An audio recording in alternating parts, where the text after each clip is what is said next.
नमस्कार दोस्तों, मैं अनुराग कुमार आपका स्वागत करता हूं आपके अपने शो 5 का पंच में। चलिए, जैसे कि रोज की परंपरा है, हम आगे बढ़ते हैं।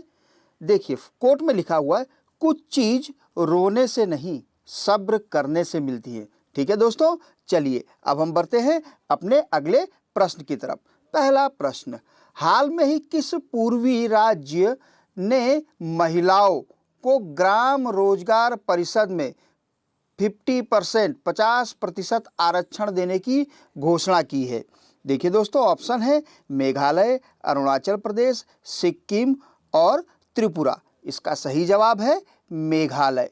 चलिए देखते हैं।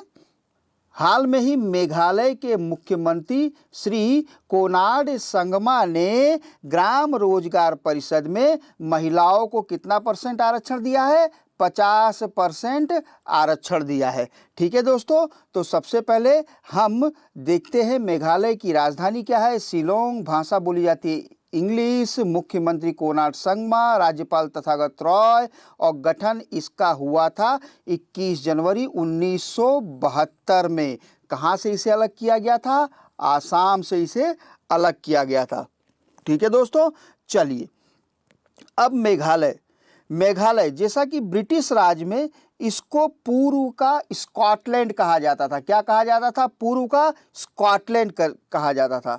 इसे मैंने जैसा बताया कि आसाम से 21 जनवरी 1972 में अलग कर बनाया गया। और दोस्तों, मेघालय यहाँ मातृवंशीय प्रणाली चलती है, यानी बच्चों के नाम के आगे माता का नाम लगता है। ठीक है दोस्तों, मेघालय शब्द जो है यह संस्कृत मूल से निकला है। ठीक है दोस्तों, जैसे मेघों का आलय या घर मेघालय।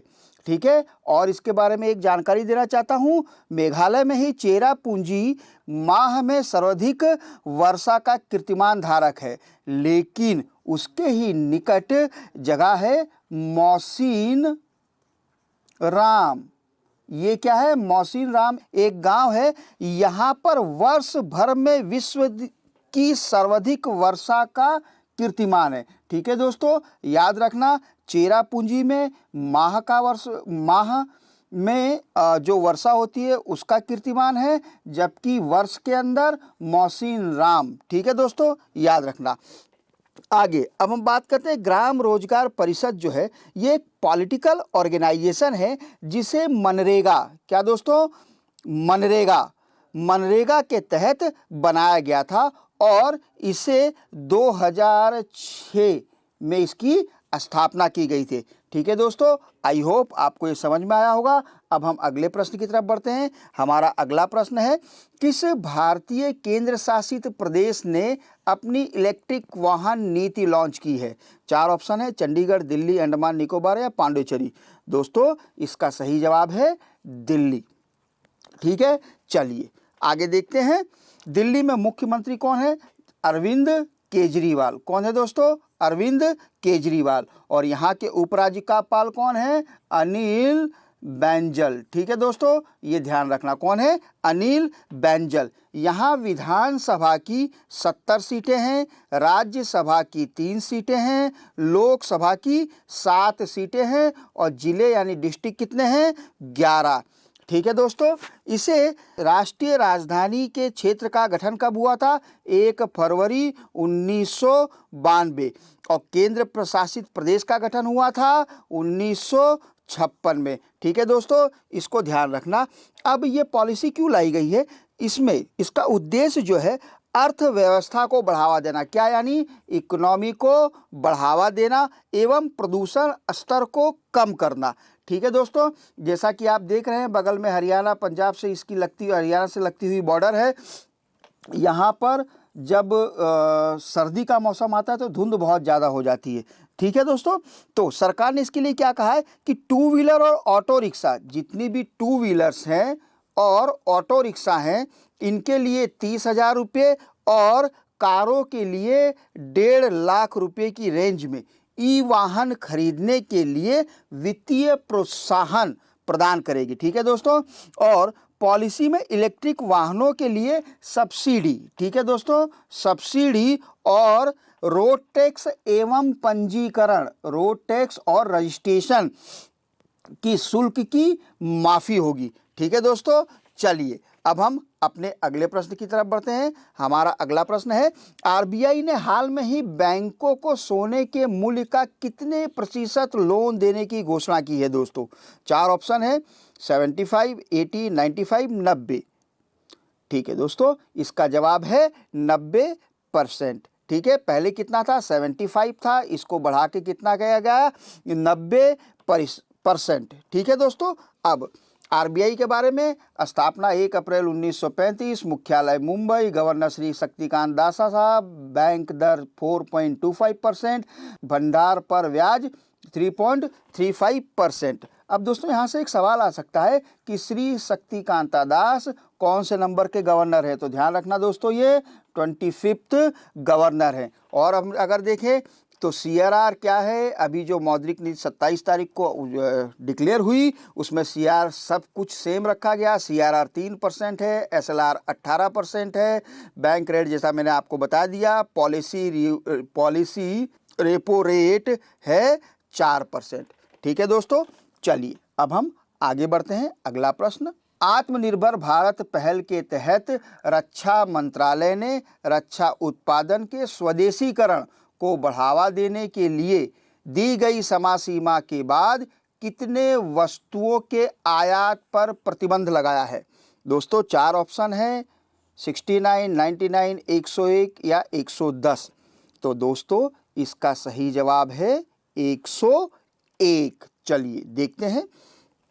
जैसा कि आप देख पा रहे हैं स्क्रीन के ऊपर, पीएम हमारे प्रधानमंत्री श्री नरेंद्र मोदी ने 12 मई 2020 को राष्ट्र के नाम अपने संबोधन में 5 पिलर की बात कही थी। क्या? 5 पिलरों की बात कही थी, जिसमें इकोनॉमी यानी अर्थव्यवस्था, इंफ्रास्ट्रक्चर यानी बुनियादी ढांचा, सिस्टम यानी व्यवस्था, डेमोग्राफी यानी जनसांख्यिक, और 5वां डिमांड यानी मांग के आधार पर एक आत्मनिर्भर भारत के लिए आह्वान किया था। इस आह्वान का संकेत लेते हुए रक्षा मंत्रालय ने चरणबद्ध रूप से आयात पर प्रतिबंध लगाए। कितनी चीजों पर? 101 चीजों पर। अब 101 एक साथ ही हो जाएंगी? नहीं, इसके लिए डिसाइड किया गया है दिसंबर 2020 में 69, उसके बाद दिसंबर 2021 में 11, दिसंबर 2022 में 4, दिसंबर 2023 में 8, दिसंबर 2024 में 8 और 25 में 1। इन चरणबद्ध रूपों से आयात पर प्रतिबंध लगाया गया है। अब इसमें क्या होगा? दिसंबर 2020 में 69 यानी जितने भी लाइट कॉम्बैट एयरक्राफ्ट हैं, क्या चीज? लाइट कॉम्बैट एयरक्राफ्ट हैं इस पर। उसके बाद दिसंबर 2021 में जितनी भी कॉन्टिनेंटल सबमरीन हैं उनके लिए। उसके बाद 2022 में जितने भी आर्टिलरी एम्यूनिशन है उनके। उसके बाद 2023 में बेसिक ट्रेनर जो हैं हमारे उसके ऊपर। उसके बाद 24 और 25 में लैंड अटैक क्रूज मिसाइलों के आयात पे प्रतिबंध लगेगा। चलिए ठीक है भाई, आपने प्रतिबंध लगा दिया, तो इसको अब बनाएगा कौन? दोस्तों यही एक विषय है, इसको बनाएगा कौन? अब इसके लिए डीआरडीओ की सहायता ली जाएगी। डीआरडीओ की सहायता जितनी भी भारतीय कंपनियां हैं, जैसे भारत फोर्ज, पुंज लॉयड, महेंद्रा, उसके बाद रिलायंस एरोस्पेस या टाटा एडवांस सिस्टम, ठीक है दोस्तों, ये कंपनियां कहीं ना कहीं इसमें इन्वॉल्व होंगी और भारत देश में रोजगार के अवसर बढ़ेंगे। इससे क्या होगा? इससे इजी ऑफ डूइंग बिजनेस को भी प्रोत्साहन मिलेगा। ठीक है दोस्तों। चलिए अब हम अपने आगे प्रश्न की तरफ बढ़ते हैं। अगला प्रश्न हमारा, हाल में ही श्रीलंका में संपन्न आम चुनाव में किसे प्रधानमंत्री के रूप में चुना गया है? ऑप्शन आपके पास है, 4 ऑप्शन दिए हैं, इसमें से सही जवाब है श्री महिंद्रा राजपक्षे। दोस्तों ये पहले श्रीलंका के राष्ट्रपति थे, लेकिन अब इस इलेक्शन में ये प्रधानमंत्री के रूप में चुने गए हैं। जैसे कि आप श्रीलंका देख रहे हैं और ये देखिए, ये है राष्ट्रपति और ये है प्रधानमंत्री। ठीक है दोस्तों, ये जो राष्ट्रपति हैं इनका नाम है घोड़ासय राजपक्षे, ध्यान रखना दोस्तों। और ये कौन है? महिंद्रा राजपक्षे। ये दोनों क्या हैं? भाई हैं। तो कब श्रीलंका में जो नीतियाँ बननी है उसके अंदर अब दोनों प्रधानमंत्री हैं और बड़े भाई राष्ट्रपति हैं। अब कोई दिक्कत होनी नहीं चाहिए। ठीक है दोस्तों, चलिए अगर हम देखें तो भारत से मात्र कितनी दूरी पे है ये? 31 किलोमीटर की दूरी पे है। ठीक है दोस्तों, 1972 तक इसका नाम क्या था? सीलोन। 1972 तक इसका नाम क्या था? सीलोन। 1972 में इसका नाम बदल के रख दिया गया लंका, लेकिन सन 1978 में इसके आगे सम्मान सूचक शब्द श्री जोड़ दिया गया और इसका नाम हो गया श्रीलंका। ठीक है दोस्तों, ये जानकारी आपको पता होनी चाहिए। ठीक है, इसकी स्थापना हुई है द्वितीय विश्व युद्ध के बाद, यानी 4 फरवरी 1948 में इसको स्वतंत्रता मिली। किसके द्वारा? यूनाइटेड किंगडम के द्वारा।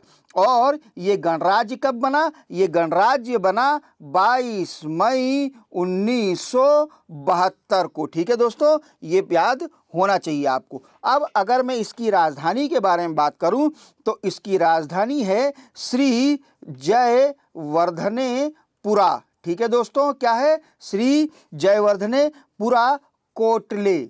ठीक है दोस्तों, इसकी राजधानी कौन सी? वैधानिक राजधानी है। ठीक है दोस्तों, और कोलंबो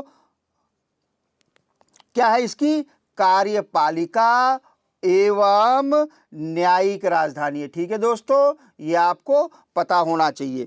ठीक है, मुद्रा कौन सी चलती है? श्रीलंकन रुपए, और यहाँ भाषा बोली जाती है सिंहला और तमिल। ठीक है दोस्तों, तो ये थी श्रीलंका के बारे में जानकारी। आई होप आपको ये चीज़ें पसंद आई होंगी। अगर पसंद आई है तो इसे लाइक कीजिए, शेयर कीजिए, सब्सक्राइब कीजिए और ऐसे ही नवीनतम वीडियो के लिए देखते रहिए वेक्टर एजुकेटर। धन्यवाद, नमस्कार, जय हिंद।